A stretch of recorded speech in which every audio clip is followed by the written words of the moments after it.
आणि मग कालचीच बातमी जर तुम्ही पाहिली असेल सर, महाराष्ट्र टाइम्स मध्ये मोठी बातमी आहे की आता प्रत्येक शाळेमध्ये, प्रत्येक महाविद्यालयामध्ये, प्रत्येक खासगी कोचिंग क्लासेस मध्ये मानसोपचार तज्ञ नेमणार आहे म्हणे. मोठी बातमी. मानसोपचार तज्ञ कशासाठी?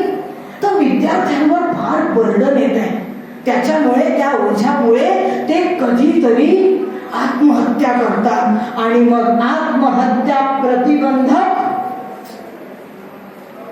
कोण त्या ठिकाणी लावणार आहे? एक नंबर लावणार आहे आणि 100 विद्यार्थ्यांमागे एक सायकियाट्रिस्ट त्या ठिकाणी नेमणार आहे. पण कशासाठी? तुम्ही आधी त्या विद्यार्थ्यांच्या अभ्यासाचा बोजा कमी करा ना. तुम्ही तापावर इलाज करताय, त्याच्या खऱ्या आजारावर इलाज करत नाहीये. म्हणजे दोरीला साप समजून थोपटण्यासारखा प्रकार हा शिक्षण व्यवस्थेमध्ये सुरू आहे. आता कालची बातमी. आता प्रत्येक शाळांमध्ये ते मानसोपचार तज्ञ येणार. प्रत्येक पोरगा धाकात राहणार की हा आपल्याला काय काय आता आणखी काय शिकवणार. शिक्षक तर बर्डन देणारच आहे, हा आता आणखी काय करणार. अशा पद्धतीची यंत्रणा आणि शिक्षण व्यवस्था म्हणजे दुष्यंत कुमार या ठिकाणी मला आठवतात की कैसे कैसे मंजर सामने आने लगे हैं, गाते गाते लोग चिल्लाने लगे हैं, अब तो इस तालाब का पानी बदल डालो, ये कमरे के फूल कुंभल रहे हैं. हे छोटी छोटी मुलं बिचारी कोमेजून जाते शिक्षण व्यवस्थेपायी. विद्यार्थी सुरक्षित नाही. शिक्षकांबद्दल तर किती सांगण्यात आलं. खरोखर जयदीप सर, तुम्ही जे वक्ते बोलवले ना उद्घाटनाला, ते वक्ते ऐकून 2 वक्ते तर मी ऐकून असं वाटलं की अरे आता आपण कशाला बोलायचं. इतकं सुंदर मार्गदर्शन पुरके सरांनी आणि तिडके सरांनी केलं की ते ऐकून आम्ही खरंच धन्य झालो. खरोखर सुफळ संपन्न झाला. इतकं सुंदर मार्गदर्शन त्यांनी केलं आणि त्यांनी म्हटलं की काय शिक्षण व्यवस्था ही, शिक्षकांवर किती मोठ्या प्रमाणात जबाबदारी आहे आणि त्या सुरक्षित नाही. शिक्षकही सुरक्षित नाही, त्याच्यावर एक प्रकारचं बर्डन असतं. माझंच उदाहरण सांगते. मी या महाविद्यालयातून प्रशिक्षित शिक्षिका म्हणून शिकवण्याच्या किती संकट आली हे माझंच मला माहिती. मी सतत एक असुरक्षेची टांगती तलवार माझ्या डोक्यावर होती की आता कुठे आर्थिक स्थैर्य कुठे लाभलं आपल्याला, मानसिक स्थैर्य कुठे आहे. आजचा विद्यार्थी खरंच शिकतोय का.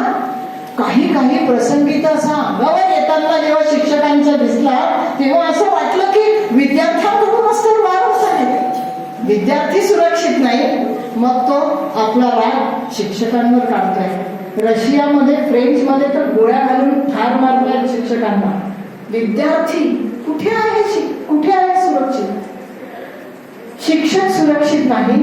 पालकांवर तर कितीतरी बोजा आहे की एवढा मोठा अभ्यासक्रम, आपल्या मुलाचा अभ्यासक्रम मुलाकडून होत नाही, पालकच पूर्ण करून देतात. पालक विद्यार्थी बनत आहेत आणि त्याच्यावर एक आर्थिक ताण पडतोय. दरवर्षी विद्यार्थ्याची, आपल्या मुलाची फी वाढते. कसा मेळ साधणार.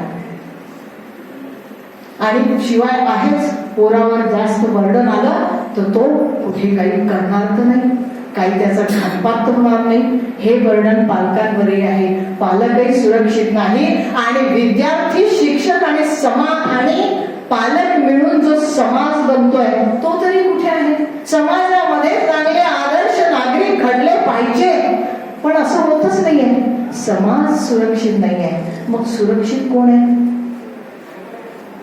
सुरक्षित आहेत ज्यांनी व्यावसायिक केलेला शिक्षणाचा, व्यावसायिक शिक्षण कमवून आणि खूप साऱ्या बक्कट शिक्षण संस्था काढून जे स्वतः धनदांडके झाले ते फक्त कुठेतरी सुरक्षित दिसत आहेत. पण या सगळ्या व्यवस्थेला कारणीभूत आहे विद्यार्थी, शिक्षक, पालक आणि बाकी समाज. या लोकांनी जर ठरवलं तर आपण आपल्या समाजाची सुरक्षितता, शिक्षण व्यवस्थेची सुरक्षितता हे नक्कीच राखू शकू. कारण कारण समाज सुरक्षित राहिला, इथला विद्यार्थी सुरक्षित राहिला, शिक्षक सुरक्षित राहिला तरच चांगली व्यवस्था म्हणून आपल्या देशाची एक ओळख होईल. आज देशामध्ये शिक्षण व्यवस्थेवर किती कमी टक्के खर्च होतोय? 50 ते 60% खर्च शिक्षण व्यवस्थेवर होतो.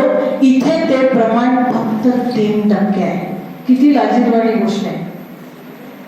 3% प्रमाण फक्त शिक्षण व्यवस्थेवर खर्च होतो.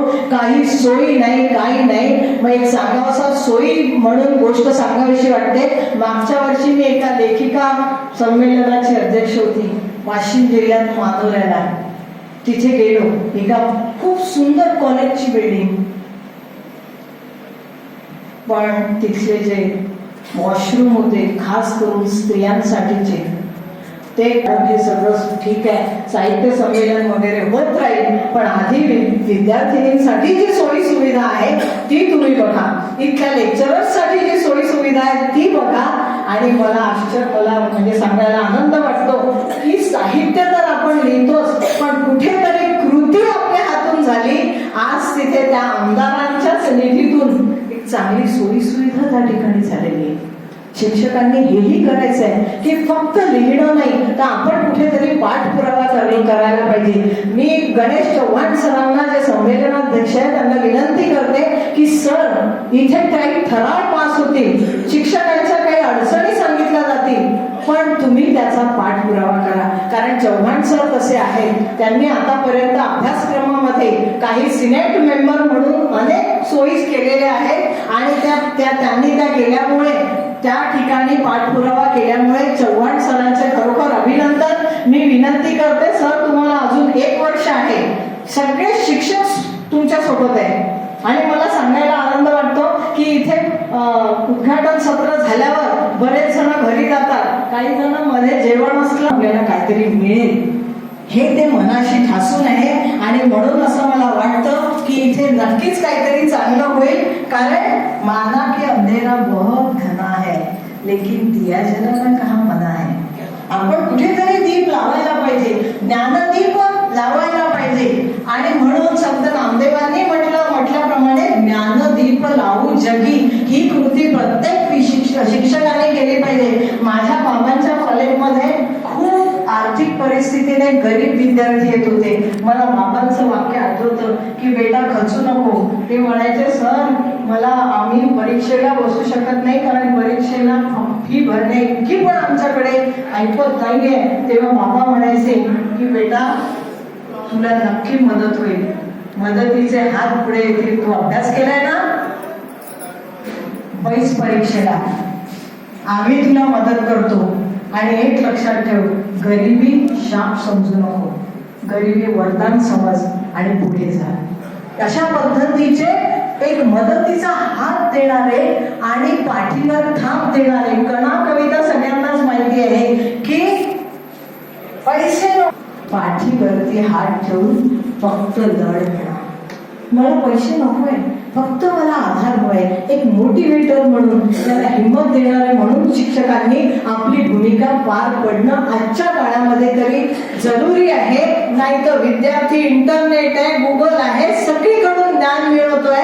ज्ञानाची इतकी स्रोत त्याच्याजवळ आहे की त्याला काही कमीच नाहीये. पण कुठेतरी संवेदनशीलता, आपुलकी जपणारा, जिव्हाळा जपणारा हात त्याला हवा आहे. तो हात शिक्षकांनी व्हायला पाहिजे.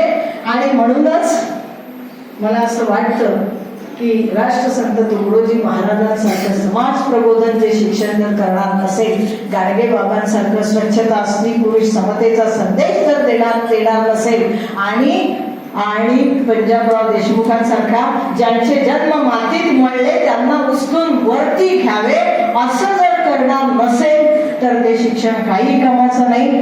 आणि म्हणूनच गुरुदेवांनी म्हटल्याप्रमाणे आपण प्रार्थना करूया की है प्रार्थना गुरुदेव से. कारण इथे खूप अभ्यास येणारे आणि अनेक मला लोक दिसले, मला खरोखर त्यांचे गुरुदेव से यह स्वर्ग सम संसार हो, अति उच्चतम जीवन बने, परमार्थमय व्यवहार हो, ना हम रहे अपने लिए, ना हम रहे अपने लिए, हमको सभी से गर्ज है.